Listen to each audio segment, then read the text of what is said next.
Hey guys, I'm here with Jilian Reece, the director of the Carter County Drug Prevention. She's got a bachelor's degree in communication from East Tennessee State University and is a certified prevention specialist too. Her favorite part of her job is working with teenagers because she is confident they are going to make the world a greater and kinder place as they grow. She also loves dogs, teaching about adverse childhood experiences, and feels like everyone should know their score and how to build resilience and their Enneagram number as well. Jillian has three precious boys and one amazing little girl who loves to play, learn, and grow in the Carter County community, and she hopes that her work makes the community a better place for all of them. Thanks, Craig. This is Craig Forrester. He's the co-founder of Recovery Resources, which is a nonprofit organization dedicated to supporting individuals, empowering our communities to thrive beyond addiction. He's also employed by Sullivan County Anti-Drug Coalition as a CPRS, has more than 7 years in personal recovery. Craig is an amazing human, a father, a stepfather, an advocate, an advisor to lots and lots of folks, and an inspiration to so many people in our community. So I'm super excited to be here with Craig today and share with you guys just a little bit about what we're doing. So this presentation is titled Prevention Coalitions and Recovery Organizations Working Together, the impact of stigma, addiction, and mental health challenges in men, and the successes that we're having in addressing them. Uh, I just want to say what a pleasure it is and a privilege to be asked to do anything like this. There was many years ago that nobody wanted to ask me to do anything because I generally made a mess of most things in my life. But in honor of Men's Health Month and Father's Day, we hope to share some ways that we found in our own community to work together with the prevention field and the recovery field to ensure full families, especially fathers, are successful in their recovery. And we will start with sharing more about where we live, and Jillian is going to talk about all that.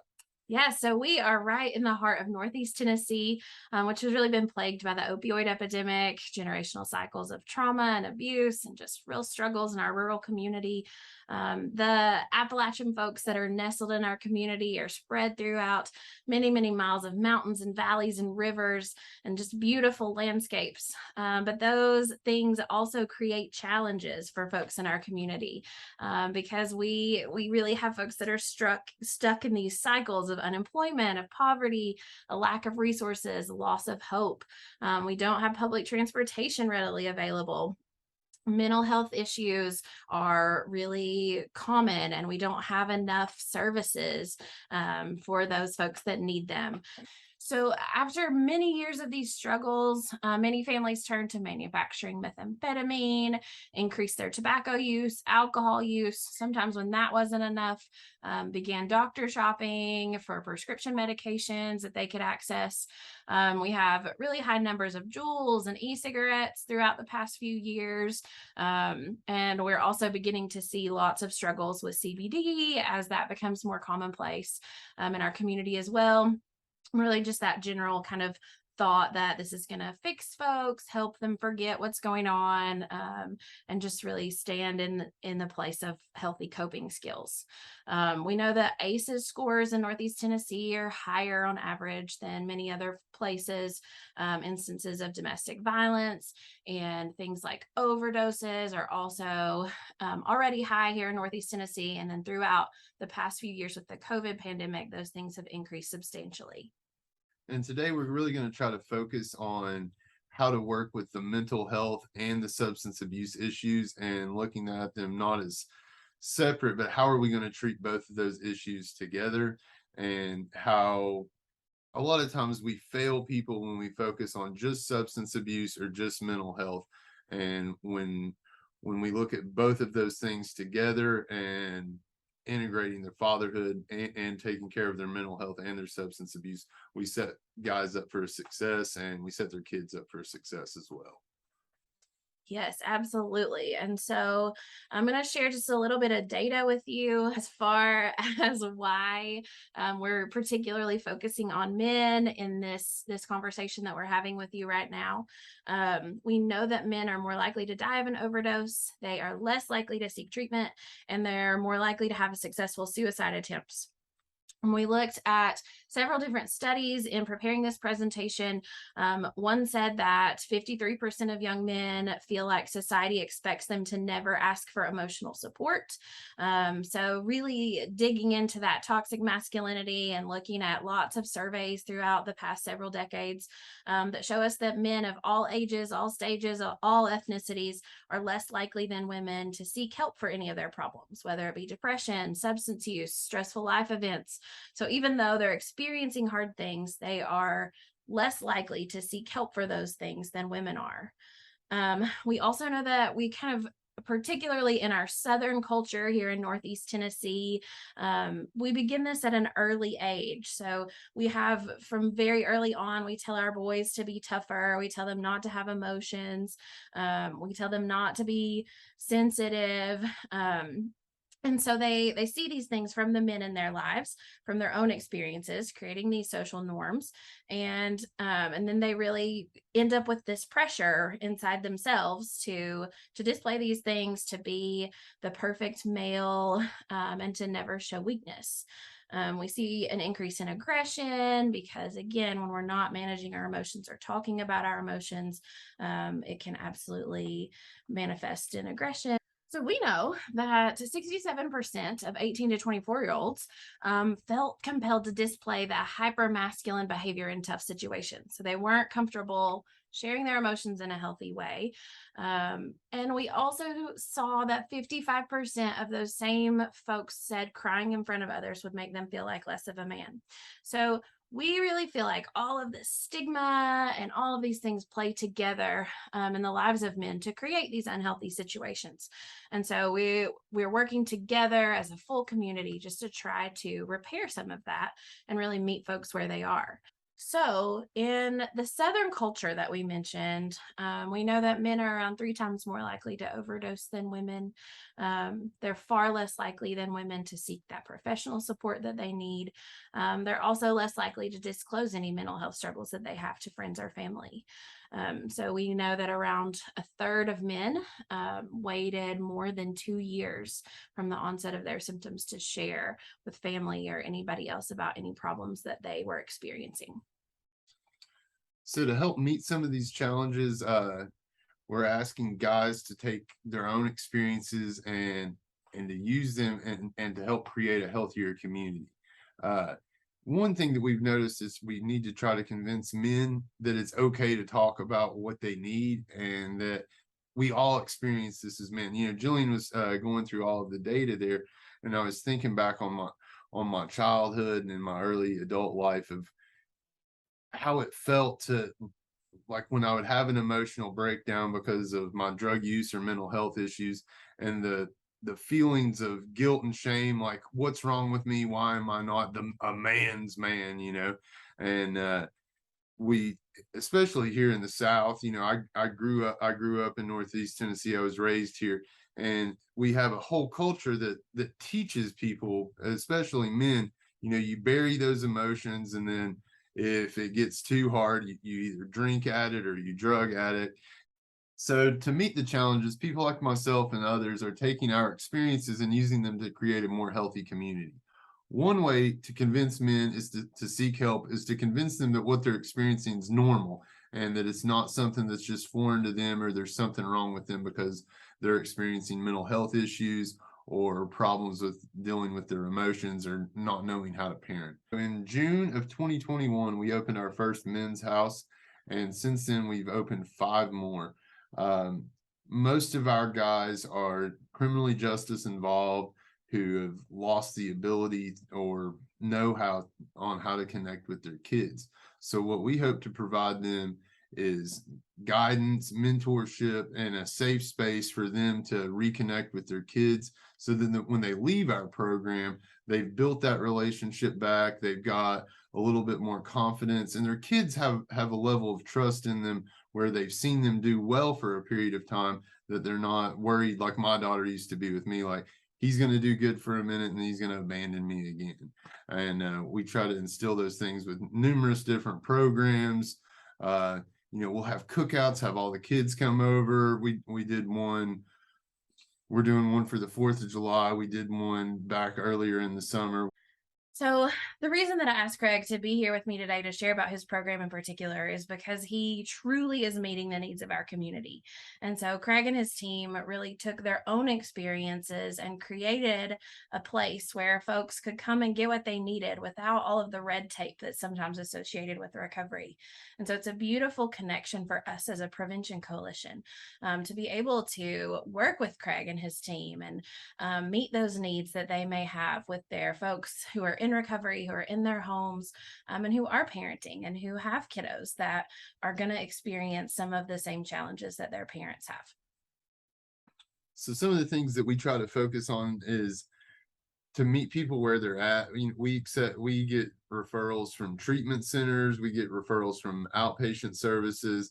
We also get referrals from the Tennessee Department of Corrections, and where we're in Northeast Tennessee, we've got a regional jail in Virginia that they have no men's sober living homes, so we are their only referral source for their folks to come to. So, Craig, will you share a little bit more about recovery homes and kind of why they're important to the recovery process?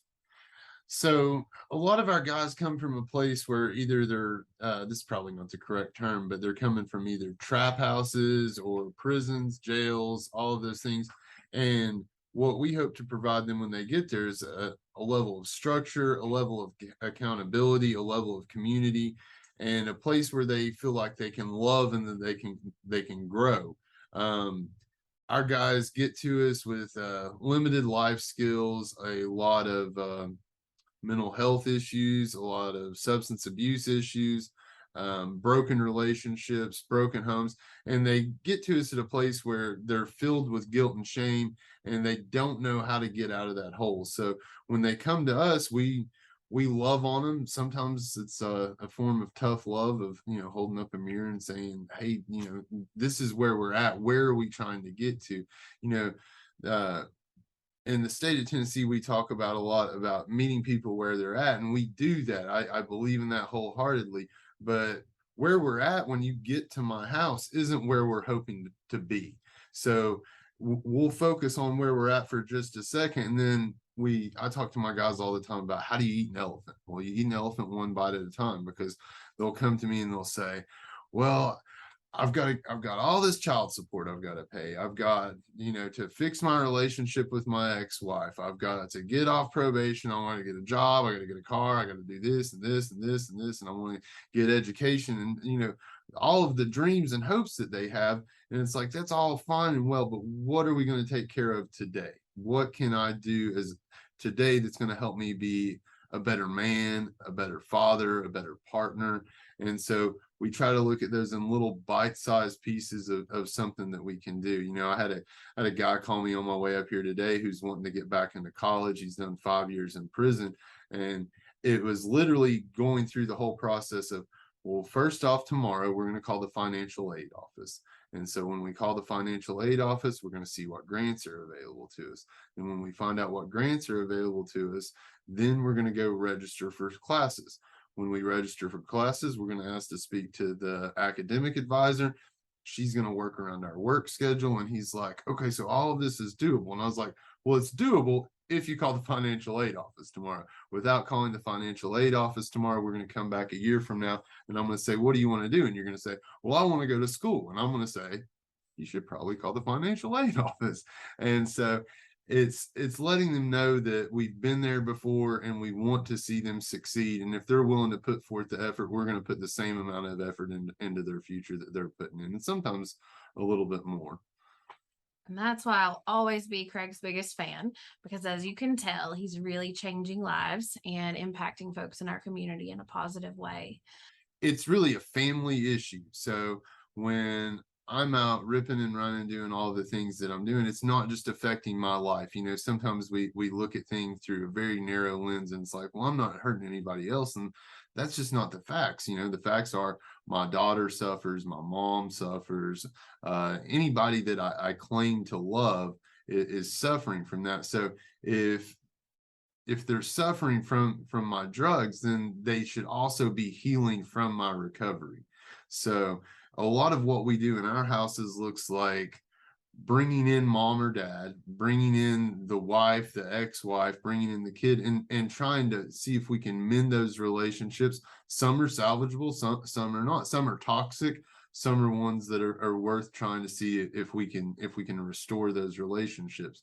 And especially with the kids, I know I made amends to my daughter when I had about, I don't know, somewhere in the 9 months to 1 year clean mark, and the word she used to describe was, you're inconsistent and you're undependable.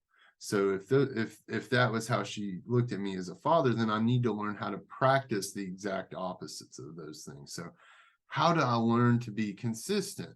How do I learn to be dependable? So what they taught me was that whether I know what I'm doing, whether I feel comfortable or not, I show up. You know, just my presence alone made my daughter feel safe. It made her feel loved. And when the repetition and the continuousness of it happens, then she's like, something's changing in my dad. And I'd made it 18 months, 2 years, something somewhere along those lines. And my daughter was like, I finally believe that you're going to start to stay clean. And what had happened was that I had showed her something different, because she would see me pop in and she would see me pop back out. I would do really good for 6 months and I'd build up her hopes. And then, it'd be another trip to jail, another trip to rehab, another trip to prison, and the day in and the day out stuff. So when the guys come to our house and they're like, how do I mend the relationship with my kids? I say, well, it starts with a phone call. And every day, whether I've got nothing to contribute, I'll at least make the phone call. And I talked to, when I got clean, my daughter was 13. So what I figured was 13-year-old girls love to talk about themselves. So what I would do is I just ask questions. And so when the guys ask me what to do, I'm like, ask them about their day, ask them about school, ask them what their mom took them to do, and just engage them in conversations. And then if, a lot of our guys only get visitation every other weekend, or sometimes it's supervised visitation, be in the moment. Don't be scrolling on Facebook or, trying to find you a Tinder date. Like, be engaged with your kids, ask them questions, participate, play games. I'm teaching this curriculum called a Fraternity of Fathers, and it talks a lot about engaging with your kids through activities and games. And it made me think back to my own childhood, when my mom taught me how to play spades when I was just like a little kid.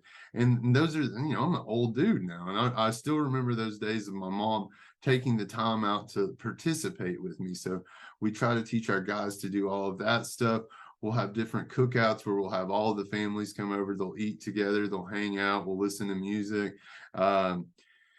And it's really just a collective effort amongst the community. We'll have different men come in who are at various stages in recovery, who model a behavior of fatherhood, who model a behavior of love and compassion, and what it means to be a man, what it means to be a father, what it means to be a man, and show your emotions, show your kids that you love them.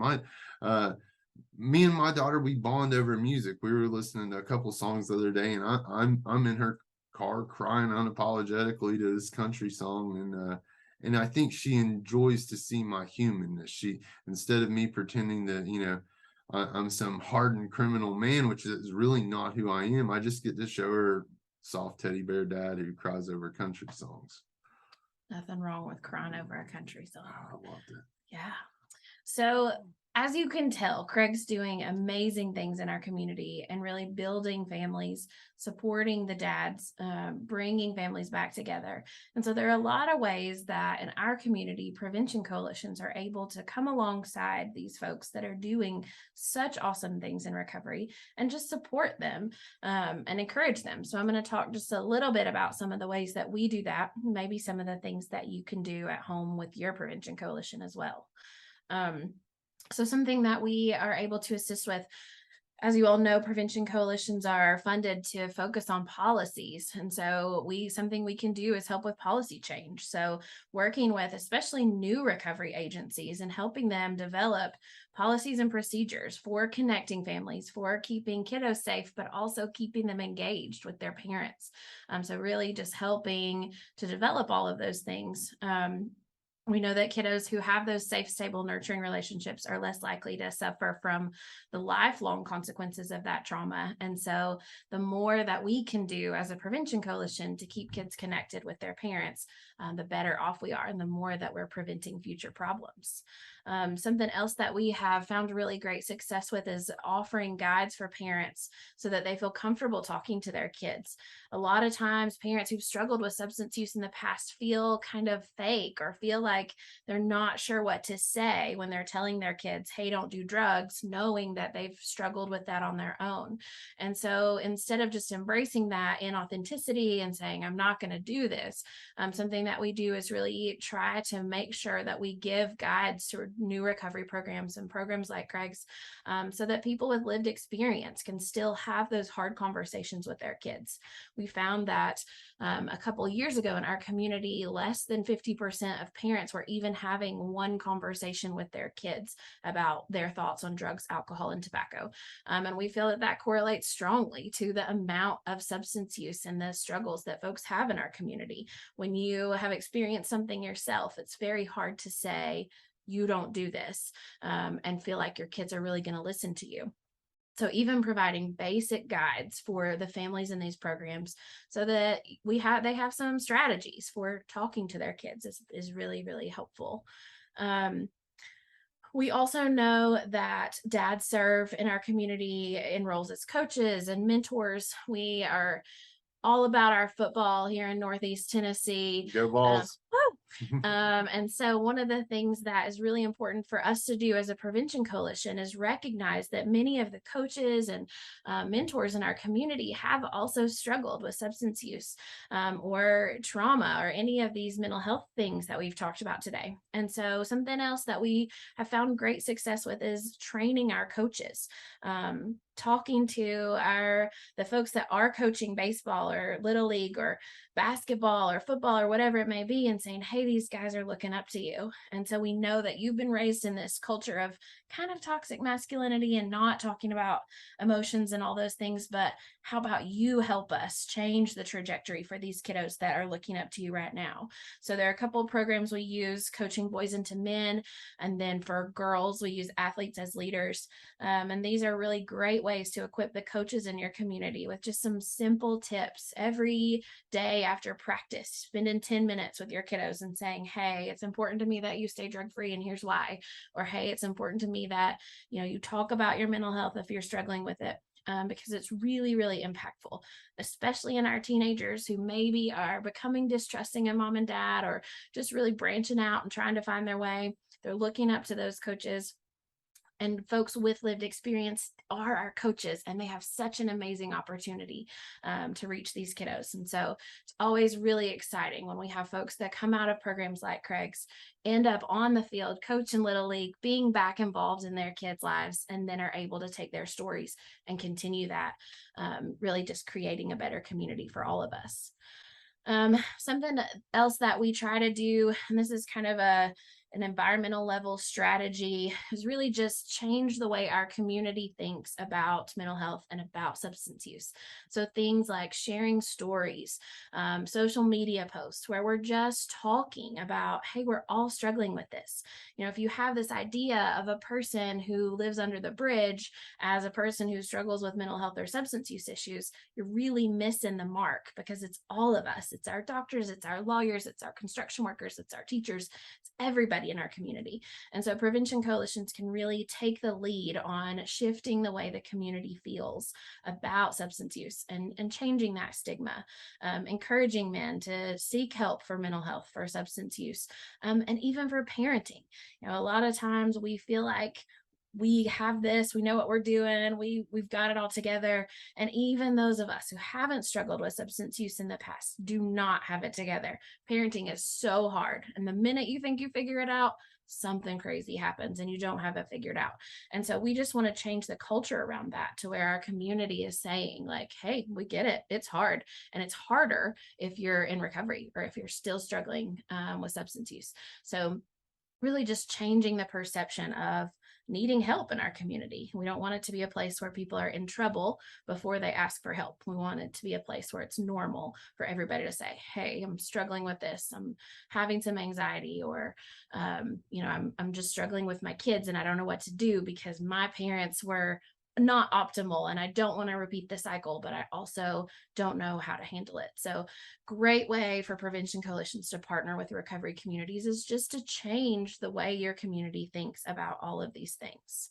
We had yet to open up a house. It was, I guess it was May of 2021. And a woman I know from the recovery community came to me and she said, will you take my baby daddy into your program? And I knew him. I worked with him when he was in treatment. He's probably been in treatment 10 times since I've been clean in the last 7 years. And that he got sent to a program down in Knoxville, and they were allowing drugs in there, and so he was shooting dope while in a rehab program down there. And we had yet to open the house, and I was like, "Look, if you can get him up here, I'll help get him into inpatient treatment center, and we'll take him into our house." So, long story short, I got him into the treatment center up here, and he got kicked out of the rehab because he's been there so many times, and they told him, if you any kind of shenanigans and you're gone. And so he was left with nowhere to go. We hadn't even officially opened our house yet, and I was like, "Okay, man, we're going to give you a chance, and we're going to take you in." And he's got, big gauge earrings, covered in tattoos, construction guy. You see him and you're like, he's kind of scary looking. And so we took him in, and his little girl's, gosh, she's probably 11 now, so she was 10 last year. And much like my daughter, when I got clean, she really didn't want to have much to do with him, but we we helped him get a job. He hadn't had a driver's license since 2008, and he worked real hard. He saved a lot of money. We got him enrolled in an outpatient program, and he started taking a parenting class. He started going to some of our life skills classes, and he started to build the relationship back with AJ, his daughter. And I remember the first weekend that he was going to get to go over there and stay. He's like, "Craig, what I do? What I do?" I was like, "You just participate with her." So, that was a Saturday. He stayed Saturday night. He came back Sunday, and big, big, burly construction dude. And his fingernails are painted this bright pink color, where AJ's just had a ball sitting there painting his fingernails. And he's like, "I didn't know what else to do." She asked if she could do it, and he's like, "I gotta get this off before I," because he lays sod for a living on this construction site, and he's like, "I gotta get this off my fingers before the guys see me at work tomorrow." So that was how it started, and eventually, what happened was that the rehab that kicked him out has now hired him. He's a nighttime tech at our local treatment center here in Johnson City, mentoring guys. He has since moved back in with his daughter and her mother, and it's like the most beautiful family on the planet. And if we don't provide safe, stable housing, if we don't provide, the mentorship for learning how to be a father, then none of that occurs. Sometimes I get overwhelmed in my passion and my emotions, but like, if you get to watch somebody come from looking like death eating a cracker, and they've got nothing, their eyes are hopeless and soulless, to where his daughter is like attached to his hip now, and it's the restoring of those relationships. If those things don't get you excited, then something's wrong in your own life. It's been one of the coolest things that I've got to experience. I've had guys in my houses who older gentlemen who their kids are struggling with drug addiction, and they see that their dad's doing good, and so when they go off the rails and they don't know what else to do, they call pops, and they're like, "Hey, what do I do?" And then he calls me. I'm like, "Oh, we'll get her into rehab," and la la la.